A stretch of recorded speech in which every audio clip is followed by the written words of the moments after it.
மீண்டும் உங்களை நாம் சந்திப்பதிலே மிக்க மகிழ்ச்சி அடைகின்றோம். நான் இலங்கையில் இருந்து பதுளை போதனா வைத்தியசாலையில் இருந்து வைத்தியர் கிருஷான் வேதநாயகம். நாங்கள் பார்த்து கொண்டிருக்கின்ற விடயம் ஆண்களுக்கு ஏற்படுகின்ற பாலியல் பிரச்சனைகள் அல்லது பாலியல் தோல்வி. சில பேர் நேரடியாக கூட தொடர்பு கொண்டு, டாக்டர் நான் ஒரு செக்ஸ் ஃபெயிலியர் நபர் என்று கூட சில பேர் என்னுடன் தங்களை அறிமுகப்படுத்தி கொண்டிருக்கிறார்கள். அதாவது செக்ஸ் ஃபெயிலியர் நபர் என்று சொல்லி கூட சில பேர் அறிமுகப்படுத்தி கொண்டிருக்கிறார்கள்.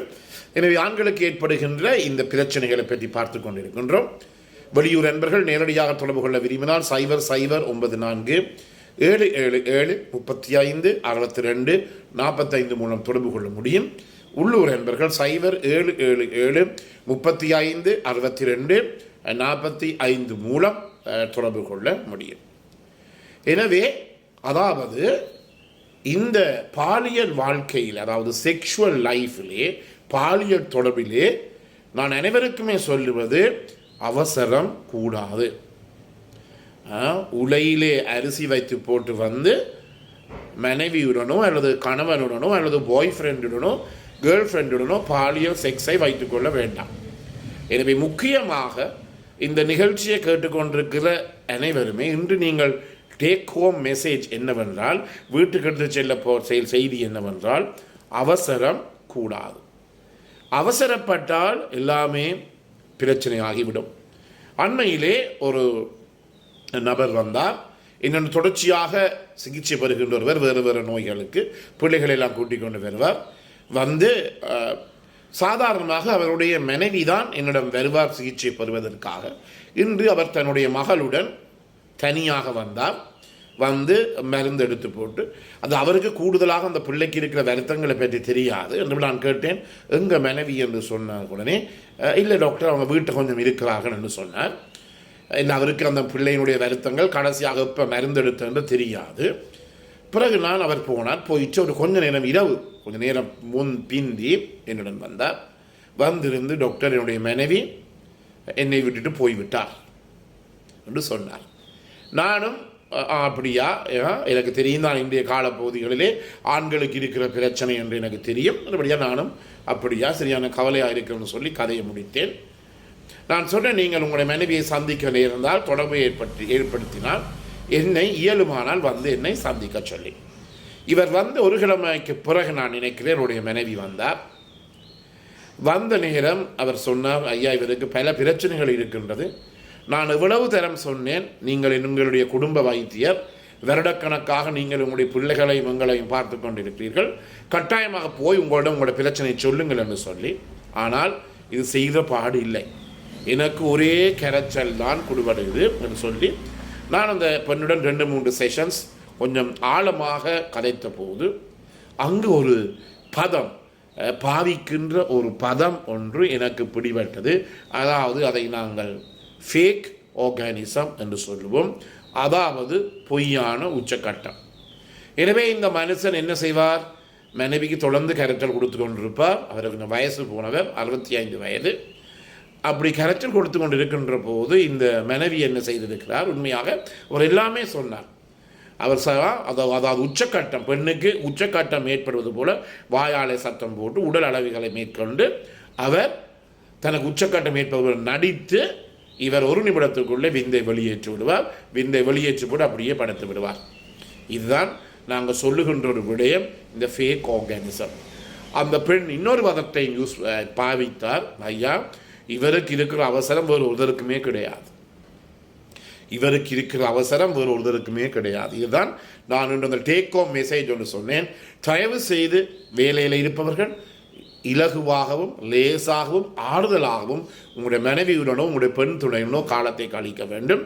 இல்லாவிட்டால் இந்த பிரச்சனை மாதிரி தான் வரும்.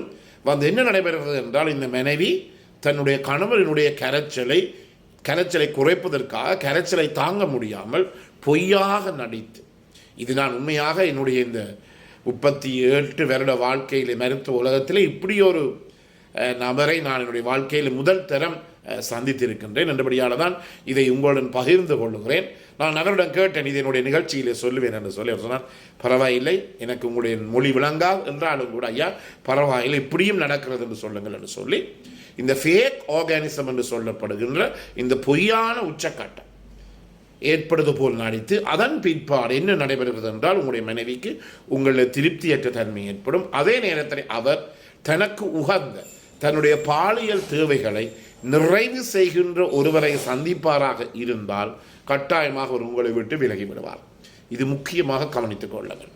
மீண்டும் மீண்டும் உங்களுக்கு சொல்லுகிறேன் என்னன்னா, இன்று பலதரப்பட்ட மருந்துகள் வெவ்வேறு வகையான வகைகளிலும் விலைகளிலும் இன்று எங்களுடைய மருத்துவத்திலே இருக்கின்றது.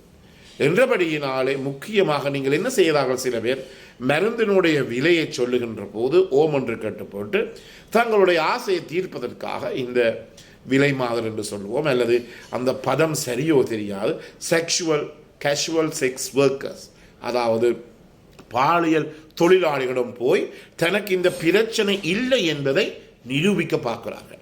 அவ்வாறு தனக்கு இந்த பிரச்சனை இல்லை என்று சொல்லி அவர்கள் நிரூபிக்க வெளிக்கிடுகின்ற போது அந்த இடத்திலே அவருக்கு ஒரு புது அனுபவம், ஒரு பாலியல் தொழிலாளிடம் செல்வது, அவர் அறியாமலே ஒரு பயம் ஏற்படுகிறது. யாராவது வந்து விடுவார்களோ, யாராவது பார்த்து விடுவார்களோ, யாராவது என்னுடைய மனைவிக்கும் பிள்ளைகளுக்கும் தெரிய வந்து விடுவோம் என்று சொல்லி அவர் அறியாமலே ஒரு பயம் வந்து அந்த பயத்தின் காரணமாக அவருக்கு இந்த ஆண்குறி விரைப்படைந்தாலும் ஒரு நிமிடத்திற்குள்ளே விந்து வெளியேறி எல்லாம் முடிந்துவிடும்.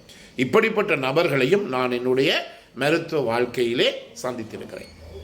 எனவே முக்கியமாக என்ன செய்ய வேண்டும், இன்றும் கூட நான் ஒரு நிகழ்ச்சியை பார்த்து கொண்டிருந்தேன். அந்த நிகழ்ச்சியிலே கூட காலையிலே சொன்னார்கள், இந்த மொபைல் ஃபோன், ஸ்மார்ட் ஃபோன்ஸை உங்களுடைய படுக்கைக்கு எடுத்து சென்று அதிலே உங்களுடைய நேரத்தை மினக்கெடுத்த வேண்டாம்.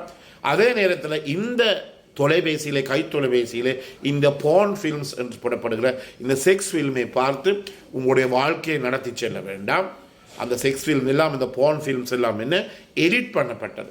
1 மணித்தியால் 2 மணித்தியால் என்னுடைய மனைவியில் இருக்கலாம்னு சொல்லி போட்டு நீங்கள் வந்து அப்படி உங்களுடைய மனைவியில் இருக்க முடியாது, அதெல்லாம் போய் இவையெல்லாம் எடிட் பண்ணப்பட்டது. அது ஒரு நிஜ வாழ்க்கையில் எங்களால் பாவிக்க முடியாது.